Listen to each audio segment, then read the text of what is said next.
Yo, what's good, family? Welcome back to the Urban Concrete, the only spot on the digital block where we break down the game. The culture and the concrete truths of the streets with no filter. We talking about the moves, the bags, and the fumbles. Today, we got to talk about a situation that's been vibrating all over the timeline. We talking about the Detroit Queen herself, Kash Doll, and this whole gift me energy she's putting out into the universe. Now, look, we ain't just here to gossip. We're here to analyze. We're looking at the linguistic roots of the love language hustle, the cultural history of the level up, and why some sisters are fumbling the high value bag when they finally get it. Pull up a chair, get your mind right because we're diving deep into the concrete. All right, let's lay the foundation. Facts only. Kash Doll, the Detroit-based rapper, was locked in for years with a light-skinned brother named Tracy T. They were going back and forth on the internet for a minute, and they ended up having 2 children together. But eventually that flame burnt out. Now, here's where the level up happens. After Tracy T, Kash Doll moves into the big leagues, literally. She starts dealing with Zadarius Smith, a heavy hitter who was with the Detroit Lions and later retired from the NFL. This is that NFL money, that proximity to the industry bag we always talk about. But then the play falls apart. They break up, and now Kash Doll is back on the gram, going viral for some real interesting reasons. She's sitting there on the camera talking about, "Gift me, I'm a girl. Why do I even have to ask you for a gift?" She's saying that when a man comes into her life, he sees her going to the mall, he sees her getting her hair did, her nails did, and he should just jump in and contribute. She's calling gifts her love language. But let's analyze the argument here. Family. Because what's behind the words is just as important as the words themselves. When she uses the term love language, she's tapping into a linguistic root that's become a staple in urban dating culture. It's a way to wrap a financial expectation in a psychological ribbon. She's arguing that if you love her, you should provide the lifestyle she's already maintaining for herself. But here's the counter argument from the streets. If you already got the money to do it yourself, why is it a requirement for the man to gift it just to be in your presence? O'Shea, Duke Jackson, breaks it down like this. He says you had the guy with the millions in Zadarius Smith and you lost him. Now you're complaining about these other dudes not wanting to trick off.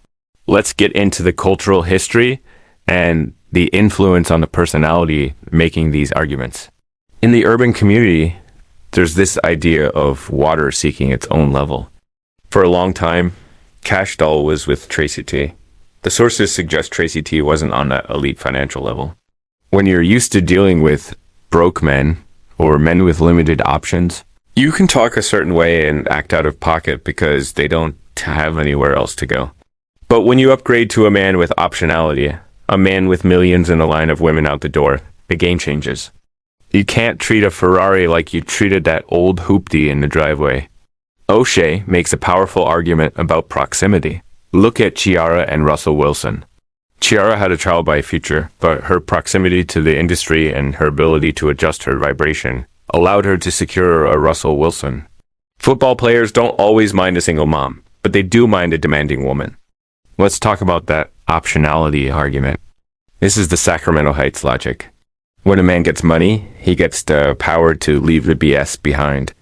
It's like moving out of the hood once you get out of Del Paso Heights. You don't deal with people blasting music at the gas station or blocking the street to talk to each other. You leave it because you have the option to not deal with it. High-value men look at a woman with 2 kids by a man they perceive as broke with her ass all out on the internet and more tattoos than the NFL players, and they think, why am I dealing with this? If she was worth the gifts, a man would just give them without being asked.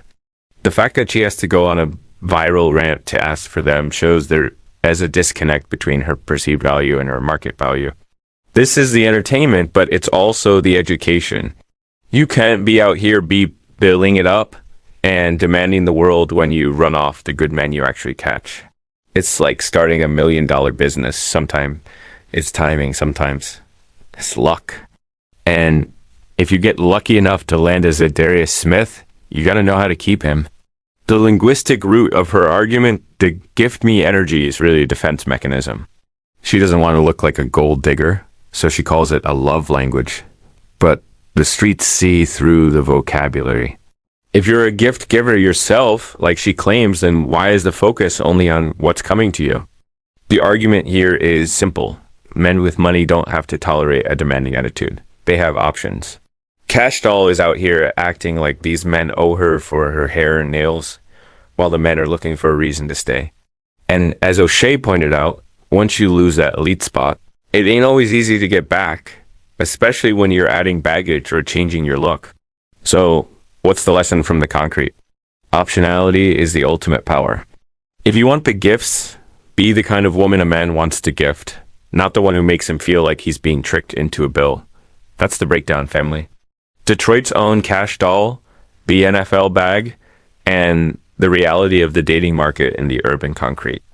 Make sure you hit that like button, subscribe to the channel, and leave a comment below. Is she right to demand those gifts, or is she fumbling the game? We want to hear from you. This is the Urban Concrete. We stay factual, we stay professional, and we always keep it 100. We out.